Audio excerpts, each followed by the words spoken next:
اللهم صل على محمد اللهم صل على محمد وعلى آله وصحبه وسلم.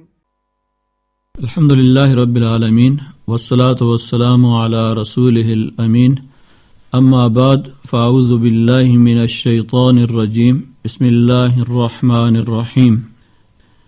اسلام آباد سے ایک صحافی کا سوال ہے کہ میڈیا میں ہر طرح کی خبریں آتی ہیں. میرا سوال یہ ہے کہ اگر کوئی خبر سچی ہو اور اس کا ثبوت بھی ہو تو کیا اس طرح کی خبر کی اشاعت جائز ہے؟ یہ بہت ہی خوش آئند ہے کہ صحافت کے میدان میں جو لوگ آتے ہیں ان میں سے ایسے لوگ بھی موجود ہیں جو اپنی پیشہ ورانہ زندگی میں قرآن و سنت کی رہنمائی چاہتے ہیں اور یہ جاننا چاہتے ہیں کہ کیا چیز ان کے لیے جائز ہے، کس طرح کی خبریں دینا جائز ہے، کس طرح کی خبریں دینا جائز نہیں ہے.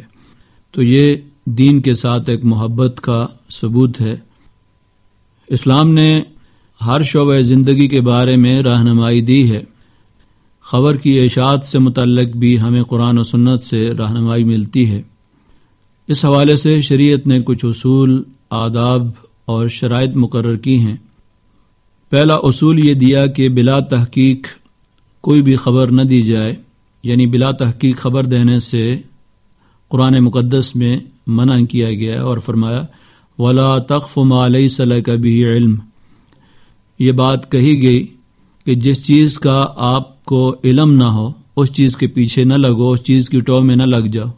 یعنی جس چیز کا آپ کے پاس ثبوت موجود نہیں ہے اور جس کے بارے میں آپ مطمئن نہیں ہیں کہ یہ خبر درست ہے، کسی نے کوئی بات بتا دی اور آپ کے پاس کوئی ثبوت نہیں ہے، تو نبی اکرم صلی اللہ علیہ وسلم نے تو ایسے شخص کے بارے میں فرمایا کہ کفا بالمرء کذبا ان یحدث بکل ما سمع.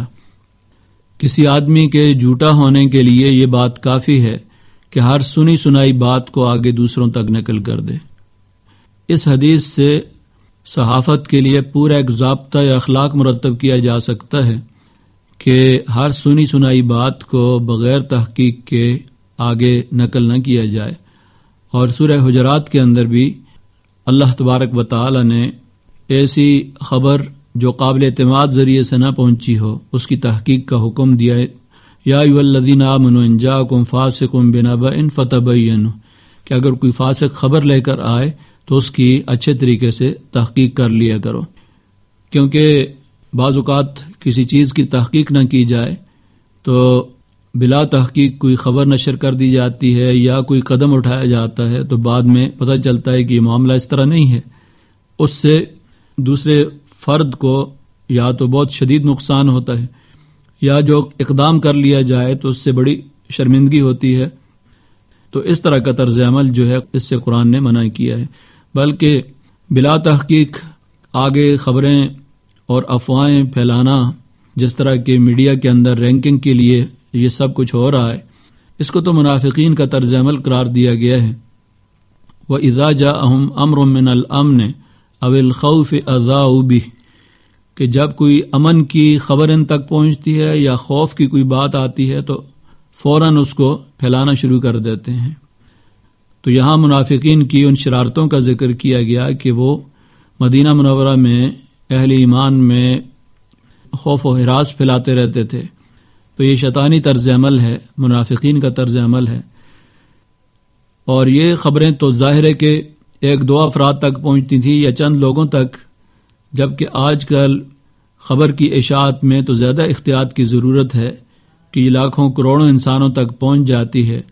اور جس فرد یا شخص کے بارے میں وہ خبر دی جا رہی ہو اس کی تحقیق کے بغیر اگر وہ شائع کر دی گئی ہے تو ظاہر ہے کہ جو نقصان اس فرد کا ہے وہ ناقابل تلافی نقصان ہوگا.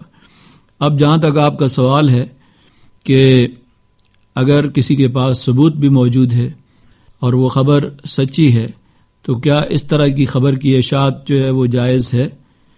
یہاں تھوڑی سی تفصیل ضروری ہے کہ اگر صرف اس شخص کی تضلیل کی جا رہی ہو، اس کی تحقیر کی جا رہی ہو، اور اس کے ساتھ کسی قسم کا کوئی دینی فائدہ یا قومی اور اجتماعی مفاد وابستہ نہ ہو اس خبر کے ساتھ، تو ایسی صورت میں خبر اگرچہ سچی ہو تب بھی اس خبر کی اشاعت جو ہے وہ جائز نہیں ہے، کیونکہ اس خبر کا محرک اور اس کا باعث جو ہے وہ دوسرے فرد کی تذلیل ہے۔ جس طرح کے آج کل سکینڈل بنائے جاتے ہیں اور اس میں لوگوں کی تذلیل کی جاتی ہے، تو نبی اکرم صلی اللہ علیہ وسلم نے تو فرمایا کہ المسلم اخو المسلم لا یظلمہ ولا یخذلہ ولا یحقرہ، اور بھائی چارے کا تقاضا یہ ہے کہ نہ اس پر ظلم کرے، نہ اسے رسوا کرے، نہ اسے اس کی تحقیر کرے۔ تو جرائم کی اشاعت کا بہت بڑا نقصان یہ ہوتا ہے کہ اس سے جو سننے والے ہیں ان کے دلوں سے اس جرم کی سنگینی کا احساس ہی کم ہو جاتا ہے، بلکہ جرم جرم نہیں رہتا، اور اس طرح معاشرے کے اندر جرائم جو ہیں وہ بڑھتے ہیں۔ تو اس لیے جتنا جرائم کی اشاعت زیادہ ہوگی اتنا ہی زیادہ جرائم بڑھیں گے، اس لیے اس سے منع کیا گیا ہے۔ اور جس چیز کی اشاعت ہونی چاہیے وہ یہ ہے کہ مجرم جب کیفر کردار تک پہنچ جائے تو اس کی سزا کی اشاعت ہو، تاکہ دیگر لوگ جو ہیں اس کے جرائم سے باز رہیں۔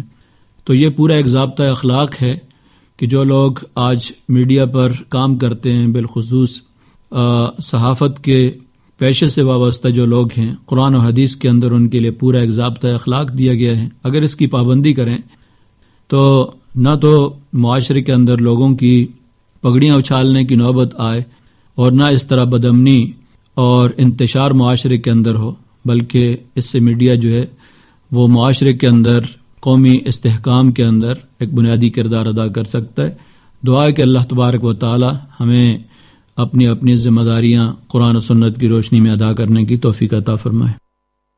بسم اللہ الرحمن الرحیم۔ اے اللہ ہمارے گناہوں کو معاف فرما، ہماری خطاؤں کو درگزر فرما، ہماری لغزشوں سے پردہ پوشی فرما۔ اے اللہ ہمیں اپنی رضا والی زندگی عطا فرما۔ اے اللہ ہمیں ایسے عمل کرنے کی توفیق عطا فرما جس سے تو خوش ہوتا ہے، ایسے عمل کرنے کی توفیق عطا فرما جن سے تیرا محبوب راضی ہوتا ہے۔ اے مالک الملک ہمیں ایسے کاموں سے بچنے کی توفیق دے جن سے تیری ناراضگی آتی ہے، جن سے تیرا محبوب ناخوش ہوتا ہے۔ اے اللہ ہم گناہگار ہیں، ضعیف ہیں، کمزور ہیں، تو بخشنے والا ہے، قادر مطلق ہے، تمام طاقتوں اور قدرت کا مالک ہے۔ اے اللہ تو ہمارے گناہوں پر نظر نہ فرما بلکہ اپنی وسیع رحمت کے صدقے ہمارے گناہوں کو معاف فرما دے۔ اے اللہ ہمیں تو مانگنا بھی نہیں آتا، تو ہمیں بن مانگے عطا فرما۔ اے اللہ جو مانگا ہے وہ بھی عطا فرما، جو نہیں مانگ سکے بن مانگے عطا فرما۔ اے اللہ ہماری ان دعاؤں کو اپنے حبیب حضرت محمد مصطفیٰ صلی اللہ علیہ وسلم کے صدقے سے قبول فرما۔ ربنا تقبل منا انک انت السمیع العلیم وتب علینا انک انت التواب الرحیم، وصلی اللہ تعالی علی خیر خلقہ محمد وآلہ واصحابہ اجمعین۔